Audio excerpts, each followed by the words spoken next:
Hello friends, welcome to Soma's kitchen. बहुत बहुत मो तरफ दुखित कि मु बहुत आई एम सो सॉरी कि मु बहुत दिन वीडियो पोस्ट कर पार नथली। आईटा मोर एक्चुअली पुराना वीडियो मो पाखे रही किंतु मु पोस्ट कर नथली। मो गाँ को जाइली से कर पार नथली, से बहुत बहुत दुखित मु। तो भावुवे ये सब कौन चली सारा बनवा माने नमकिन्स। एक्चुअली मो गाँ को जावा पूर्वर ये सब नमकिन्स बनई थी। आउ से दिन व्यस्त भितर भी टोटाली आपण सहित वीडियो शेयर कर पार नथली। एक्चुअली ये जहाँ भी किसी नमकिन्स बनई ना मो ससुर बहुत पसंद।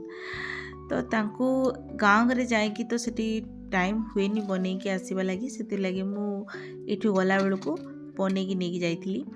आउ विश्वास करंतु बापा ताकू देखिए बहुत खुशी होते।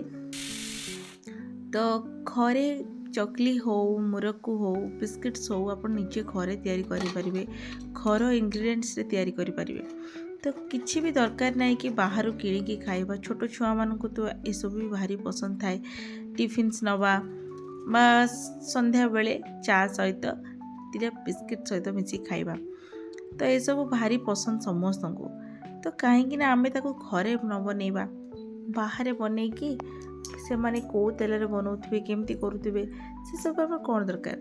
तो चलते स्टार्ट करवा। मुझे 2 कप बिरी नहीं ताकू धोईकी परिष्कार करके पानी देकी ताकू 2टा सीटी मारिकी ताकू भल भाव माने जमी मिसीज से बिरी डालीटी।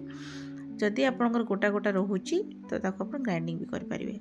तो मन रखिए रेशियो 2 कप बिरी मुझे तो ये 8 कप मु चाउल चूना नहीं माने कह गले 4:1।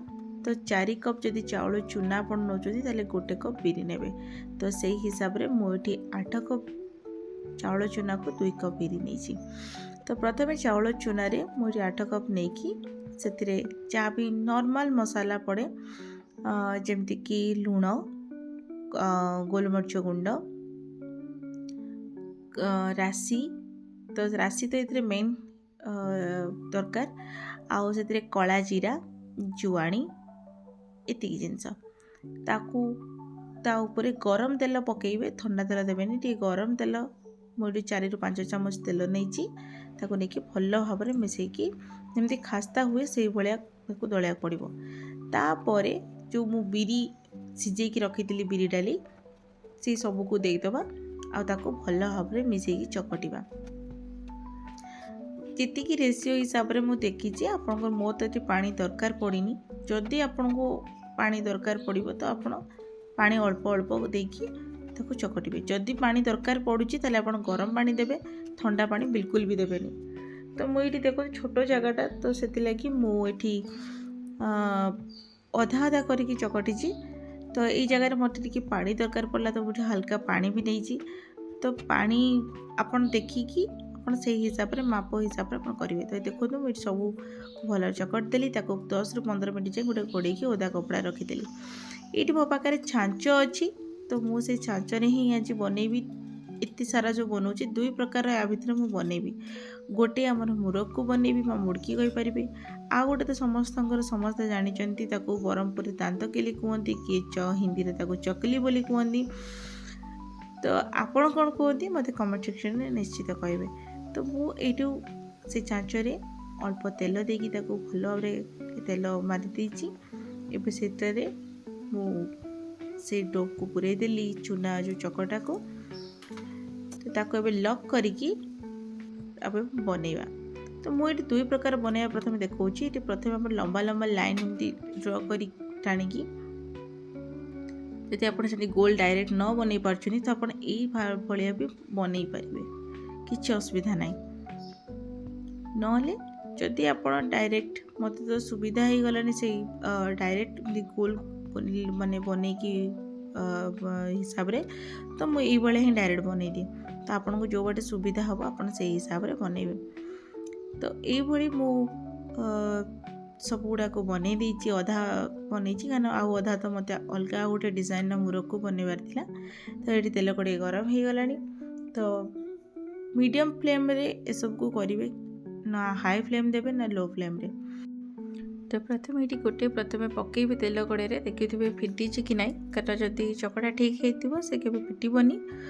तो गोटे पकईकी ठीक से उपरको उठी आसला बाकी और सब गुड़िक पकईदेवे। एक्चुअली मुझे पूरा वीडियो को शूट कर पारनी कहीं मुझे सहित वीडियो शूट कर भी थिला पैकिंग भी करें मॉर्निंग मोर फ्लाइट थिला जावाकू तो सब गुड़ाक पूरा कम्प्लीटली वीडियो माने देखी पारनी से बहुत बहुत दुखित। आदि आप कहे मुझे वीडियो को मु पुणी आउ थे आप सहित शेयर करी। तो ये मो आउ गोटे जो डिजाइन कहती मुरको बनैबी ताकू मुझे बनई।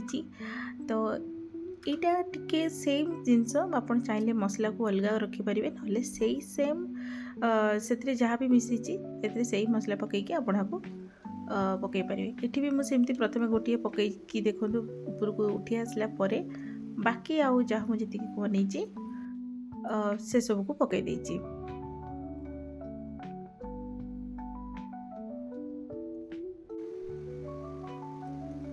तो पूरा छाणीवार वीडियो मु दुईटा भी देखी पानी। ये मोर प्रस्तुत हो गला मुरकु चकली आ गोटे छोट नमकीन बिस्किट मु तैयारी करछि से पुणे अटारे भी तैयारी करछि।